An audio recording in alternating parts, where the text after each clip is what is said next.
Welcome to New England Boating. I'm Parker Kelly. And I'm Tom Richardson, and today we're coming to you from East Greenwich, Rhode Island, on the western shore of Narragansett Bay. That's right, historic East Greenwich. And let me tell you, it is a one-of-a-kind location. I can't wait to share it with you. It's got a beautiful state park. Everything's really close. Lots of places to eat. Lots of We're places going to do lots of things, stand up paddleboard and explore a little about the history of this town. Historic East Greenwich, Rhode Island. Let's go!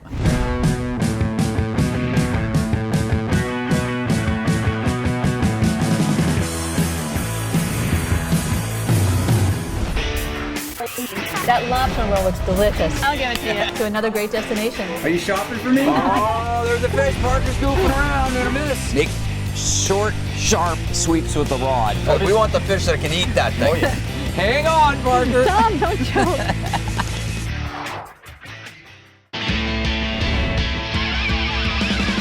Well, I'm here with Joe Mariani. He is the manager here at the Brewer Cohasset Marina's North Yard.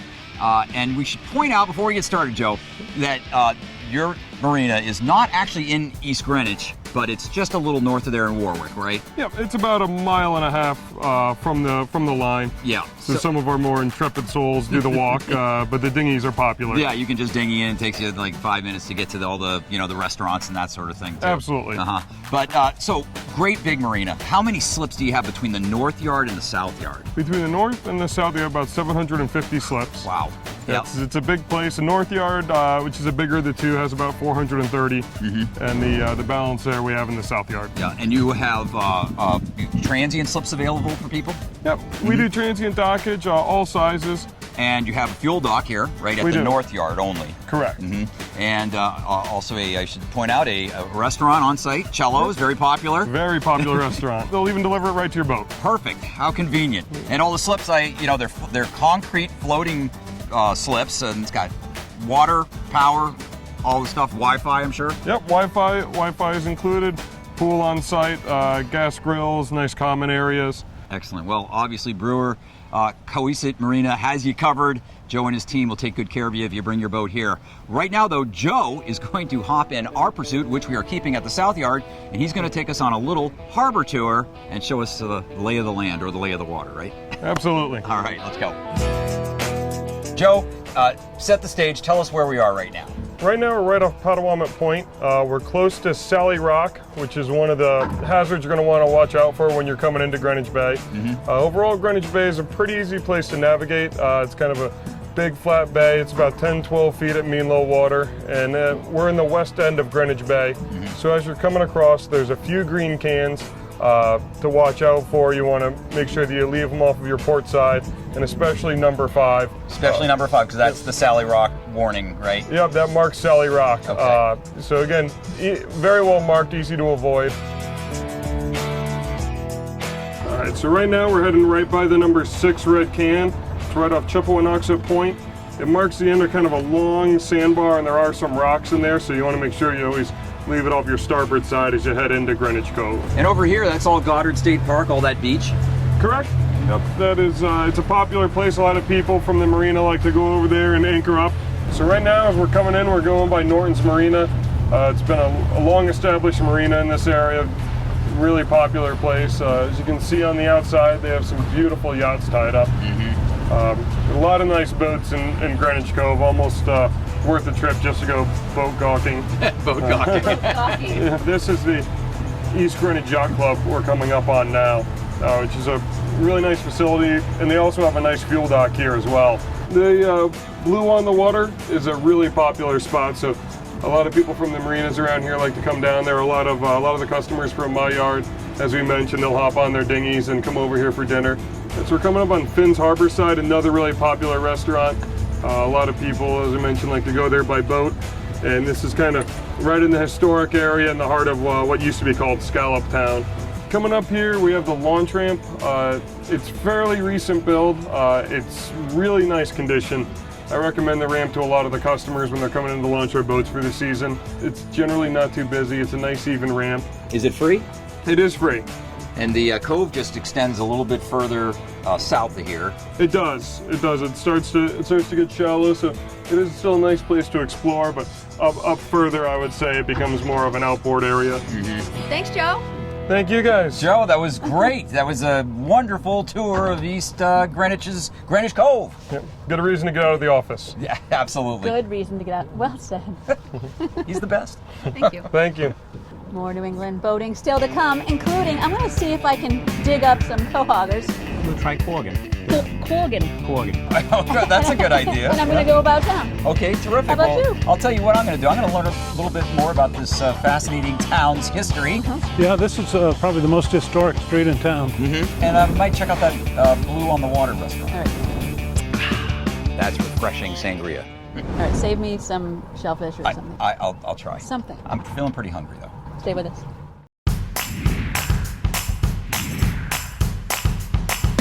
Just a few steps up from the harbor, right along King Street, goes all the way into Main Street, and here we are in historic East Greenwich.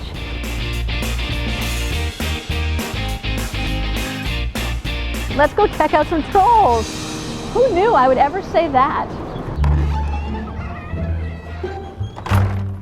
So I just talked to the owner, and she said that she started this store back in '74 and then had a brief respite, but now has come back.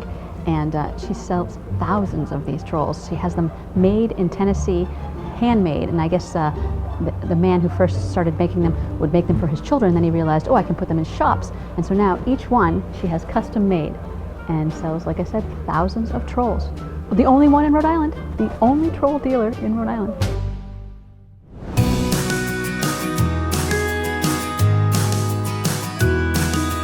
And so we are here At Greenwich Cove. Which is serene and lovely, and we are with Steve Lombardi, and he's the executive director The East Greenwich Chamber of Commerce. of the East Greenwich Chamber of Commerce. And you have a handy-dandy notebook Yes, that explains everything about this beautiful, beautiful place. And it allows me to leave the message to you. Welcome to East Greenwich. That's Oh, the name well, of the book. we feel very welcome. Thank you.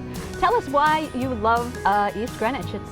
It's won some big awards. We've got so much going on. We've been featured by the national press, the local press. It's a great boating community. We have a great state park across the cove, guided park. Just up the hill, we have a beautiful restaurant row, and we have a historic district with Revolutionary era homes. We've got a lot going on for visiting boaters. I would say so. A lot of good food and some history. Now tell us a little bit about the park. What kind of things can you do there? You do everything at the park. You know, boaters can kayak there. There's a boat launch. There are hiking trails. There are horseback trails. They even play golf there. Really? So boaters can keep their boat here and then go over there and take in a round of golf, huh? And they can do all that kind of stuff. And also, they run road races there. There's a beach there. It's a really great park, very scenic, just across the cove. Well, I'll tell you, the job that you have is not a hard one because this place is gorgeous. It's great. Yeah. It's great. You got a lot to say about it. Steve Lombardi, Executive Director of the Chamber here in East Greenwich. Thank you both. Thank you. Well, we're here in front of the Varnum House Museum at 57 Pierce Street, just a few blocks from the waterfront and right across from the East Greenwich Town Hall. It's a great place to start if you're interested in East Greenwich history, of which there is a lot. And to tell us about some of it is town historian Bruce McGonigal. Thank you, Bruce, for meeting with us. And My pleasure. Let's start by telling us a little bit about the Varnum House. All right, well, the Varnum House was built in 1773 by James Mitchell Varnum. He went on to serve in the American Revolution. It was the first house that was built on this side of the street, but he wanted it to be right across the street from what's now the town hall. Oh, really? In those days, it was the county courthouse, and it also was one of the state houses. Yep. So every fifth session, the General Assembly would meet here with the governor and the House of Representatives, all the movers and shakers in the state, the colony. So when the General Assembly was in town, he could invite them over after the session, have a little sherry, kick back, enjoy it. How convenient. Get to know all of the movers and shakers. He was one of only two men from Rhode Island that became generals in the Revolutionary War, the other being Nathaniel Greene, who was a very good friend of Varnum's, and Greene became second in command to Washington. So is the public allowed to come here and sort of hang out and tour the grounds? They certainly are. We have about an acre of grounds here with this lovely period garden, and they're encouraged to come and enjoy the garden, enjoy the yard. The house is open for tours in the summer during the weekends. Well, let's find out some more about East Greenwich history by visiting some other sites around town. Great. Well, a lot of people don't know this, Bruce, but isn't East Greenwich the birthplace of the first Navy in the United States? That's correct. The General Assembly was meeting here, and they voted to create a Navy. And they had 2 ships. Two. 2 ships, so it's plural, enough to make a Navy. Enough to make a Navy, all you need is 2. And since they were meeting here, the town felt that it was appropriate that we could call this the birthplace. First U.S. Navy. Go figure. So the railroad bridge, which is still being used by Amtrak and the commuter rail, that's old, right? It is. It was built in 1838 when they ran the railroad from Stonington to Providence. And this was the site of what was known as Scallop Town. Tell us about Scallop Town. Well, Scallop Town goes way, way back in history.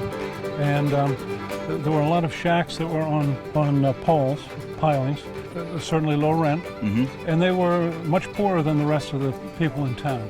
There were things that happened down here that were unsavory as far as to the Victorian the people age, up right? the hill were considering. Narragansett Bay used to be home to a vibrant oyster fishery, correct? Yeah. Correct, and also scallops, obviously. Right. Bay scallops used to thrive here, and that sort of all went away. Pollution? Pollution.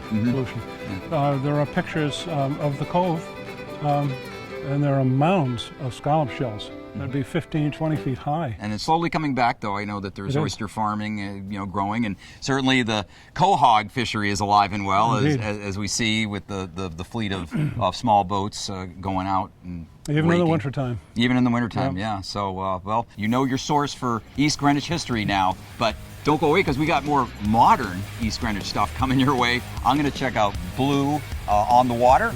Stick around.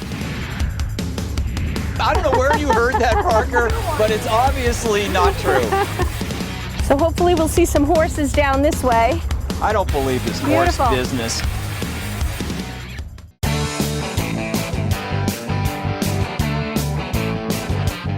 Well, I'm here at Blue on the Water, terrific dock and dine restaurant right here on Greenwich Cove.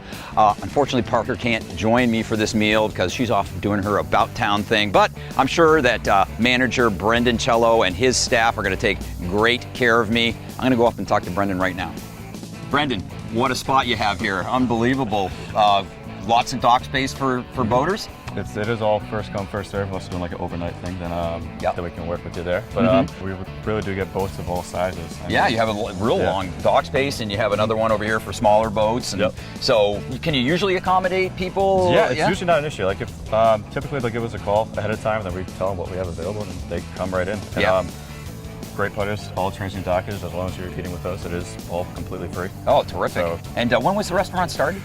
July 5th, 2012. So we're coming up on our 5th season. Exactly. And you got lots of space here. You got indoor seating. You got lots of outdoor seating. It's the largest... Rhode Island's largest waterfront deck. No kidding. Yeah. 3 outdoor bars. Right now we got just a temp bar open. That's Monday through Friday. That's all we have during the day. But at night, you'll see that we have the temp bar, middle bar, square bar over here, as well as our inside bar, because you'll see with the nightlife, that's it's rocking here, right? Need, And how late in the season are you guys open? We play it by ear. Typically, it's within the first couple weeks of October, depending on the weather.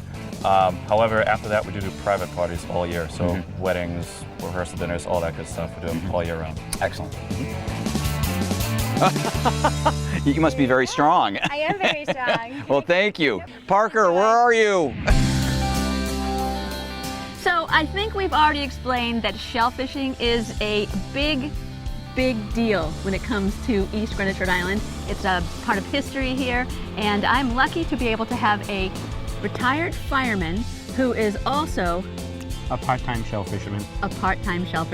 And so his shanty, one of the beautiful shanties that we come across as we're coming here in the Scallop Town, and this is David Drew, and David is going to tell me a little bit about your history with shellfishing and your shanty, and then take me out and see if I can... We'll try Corgan. Corgan. So the shanty was put here in 1929, roughly, by my grandfather. It was an opening house for scallops. This area was big on.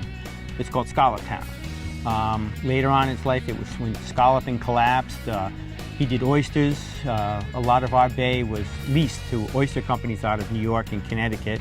So he would have oysters come through here, had a boat to go harvest oysters. And then in 1986, my father and I decided to make shellfishing equipment. So we made the bull rakes, the stales, tongs, anchors, you name it, anything to do with hand raking, we made it in that little building. So now I know how to say it and pronounce it correctly. Is the first step before I am actually allowed to step on the boat. Quag. Quag. Now I grew up on the Cape and we said quahog. I Yep. guess we're just wrong. Well, you're from the Cape. Yeah. You know? So, yeah, we're just wrong. Yeah, so what kind of person do you have to be to Self-motivated. You've got to know the wind, the tide. You've got to understand the industry. Where I worked yesterday, I might not be able to work today because you're at the mercy of the wind and the tide. My father loved quagging. Quags are down there, you gotta go get them, fella says. 1978, they came out here. This was all frozen. And they had transplanted quags from the cove to all in front of the beach. Fella went through the ice, I just missed him, I scanned by him. Boy, I tell you, they pulled him out and he headed for the car in a hurry. So I've got a video, probably shows, I don't know, a couple of hundred people with chainsaws chopping holes in the ice, bull rakes and tongs, catching product. Because of the conditions today, we're going to have to anchor up. And we'll give it a go. All right, that sounds good. Let's give it a go. We're only in about 20 feet of water. You generally work twice, the scope is twice the depth. Okay. So if we're in 20 feet of water, we're going to be using about 40 feet of pipe. And there it is. That's what I was waiting for. And there it goes. How do you know the difference between rocks and... Once you've been doing it for a while, you can feel it coming to quags. So it's not a whole basket. It's only a few quags in there. Yeah, let's see what we have. We're a little bit this way. That's a quag. That's a bird seed. We're going to take our bucket? We can take our bucket with our meager catch. So we're back at the shanty, and so this used to be where you kept all the shellfish. Yes, this was actually it was an opening house for scallops when my grandfather built it. There was a bench like this on either side. So when the product came in, when they were catching scallops, back then the laws were a little less stringent, you could open them. So, and men and women would stand here, and this was a measure. And you would open the scallops and put them in a measure like that, and you got paid by the measure. And the whole thing about scalloping back in the 20s and the 30s is the first guy to get the scallops, there'd be people waiting at the door to buy them. Scallop industry collapsed. There were still some oysters around. Then for a bunch of years, we made shellfish equipment. We made anchors, bull rakes, the stales, the handles, you name it, whatever it was to do shellfishing. We used aluminum, okay? Yep. Oh, and this is the way it used to be. And that's the way it used to be. Wow, look at that. All right. Yep. David Drew, thanks so much for Thank taking you me very out. much. That was so awesome. Yep. Love I your had a town. wonderful time. Thanks for sharing. I'm glad you enjoyed my state because it's a pretty good one. Welcome to Prince Harborside. How are you doing today? Well, very hungry. We're good. Yeah, good. We have plenty of food. I'll give you some Oh, menus. no. No menus necessary because we've heard tell of a legendary lobster roll. A wee one. Are you talking about the ultimate fin lobster roll that's 2 feet long and 2 pounds of lobster? That would be the one. Yeah, that might be the one. That's right. Bring it on, ultimate lobster roll. Go get it, Erica. Oh man! Oh my heavens. Now, how could we have each had one of those? Beautiful. I'm saying that's over, Susie. Oh, and fries too? Wow. I hope you're hungry. Wow. Thanks. Yes. We'll be back before New England boating. Stand-up paddleboard.